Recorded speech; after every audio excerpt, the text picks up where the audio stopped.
Hi, I'm Jen Catron. And I'm Paul Outlaw. And we are the creators of Hot Dog in the City, the world's largest hot dog. I'm thrilled to welcome you here today in Times Square to unveil the latest public artwork, Hot Dog in the City, brought to you by Times Square Arts. At 65 feet long, complete with ceremonious hydraulics and daily bursts of confetti, the supersized, iconic New York City-style hot dog is equal parts spectacle, celebration, and critique. At its core, Hot Dog in the City is a self-portrait of ourselves and America.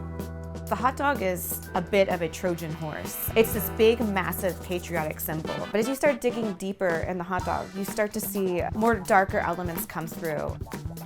So in addition to the hot dog actually raising every day and shooting out confetti, we were like, we need more. So we came up with a series of events that kind of reflects the deeper mythology of the hot dog itself, that goes into the darker aspects, the celebratory aspects, and just kind of uncovering who we are. The installation will also anchor a full plate of serious talks, playful performances, and political debate that examine consumption, capitalism, and class in our contemporary culture.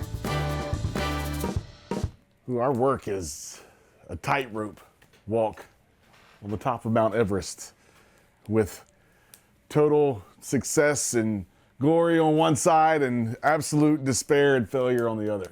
Yeah, let me explain that a little bit better. When we engage in the public work, I think it's really important that we engage with the public and on multiple levels. And I think the hot dog really achieves that, but it was a really difficult balance to do. The hot dog itself opens the doorway to conversation, but what conversation are we wanting to have? What story are we wanting to tell? That's where these events come into play. The first event that we held was wrestling. We brought in two different wrestling organizations, one being a backyard wrestling troupe and another one being a drag performing wrestlers. One of these wrestling groups is living out the American dream. And the chokehold, they're just flipping the script on this traditionally male sport. The performance of wrestling became even more absurd as we brought in different condiments and hot dogs. And then we even had relish wrestling, where wrestlers were wrestling in a vat of relish.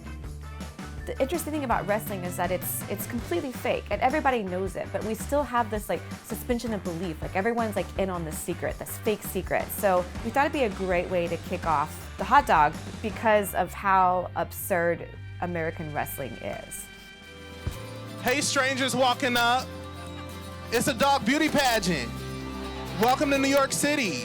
Up next, and in a similar vein to wrestling, we decided to have the hottest dog beauty pageant.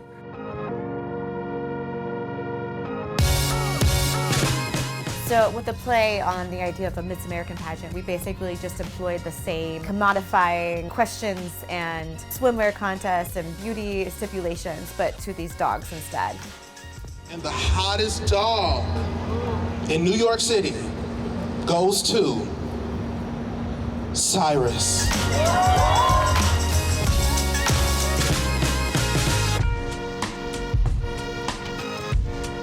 Time for the big intro. It would be impossible to talk about the hot dog and its impact on American culture without talking about the hot dog eating contest. They say that competitive eating is the battleground upon which God and Lucifer wage war for men's souls, my friends, and they are right. So we partnered with Major League Eating and Nathan's Famous to host one of their qualifying rounds for their 4th of July hot dog eating contest. It really captures what we're trying to do with this project in general. Like, on one hand, it is this crazy, gluttonous overconsumption. They're just engorging themselves with hot dogs. It's grotesque.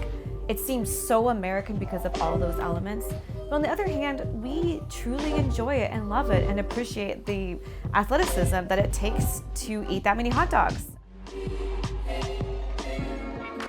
So Hot Dog in the City isn't just about a gigantic wiener spewing confetti in the middle of Times Square. There's also a lot to unpack and there's a complex story that needs to be told.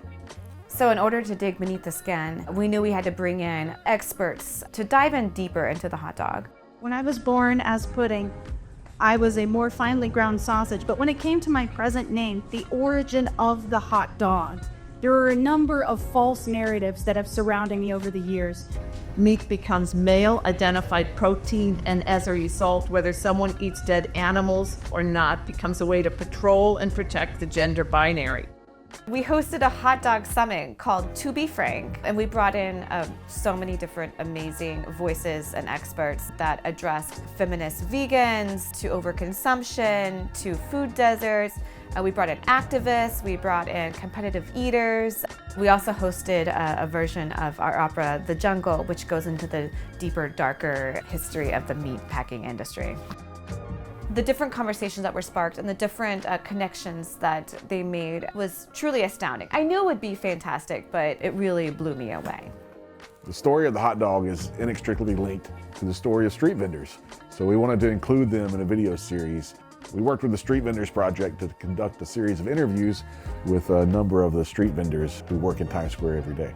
When I started working as a food vendor, I was told that there are businesses that are based on one item and one item only. And that item was the hot dog. That's how embedded the hot dog is in the American culture. And of course, hundreds of food vendors actually make a living and thrive in our city selling this iconic snack. This project is closing today after a majestic 6 weeks here on Duffy Square, and these dog days of the world's largest sausage sculpture have been bittersweet. We're so proud of its run and the fact that over 4.5 million people had the chance to see it while it was here. Hot Dog in the City was a huge success for us. We feel like we were able to take the venue of Times Square and create a huge spectacle that stood out but oddly belonged within its environment. Hot Dog in the City was so much fun for us. We were able to use camp and humor to kind of lower the audience defenses. And we were able to wrestle their attention the way that we wanted to in order to talk about more sordid histories and components that make up what America is today.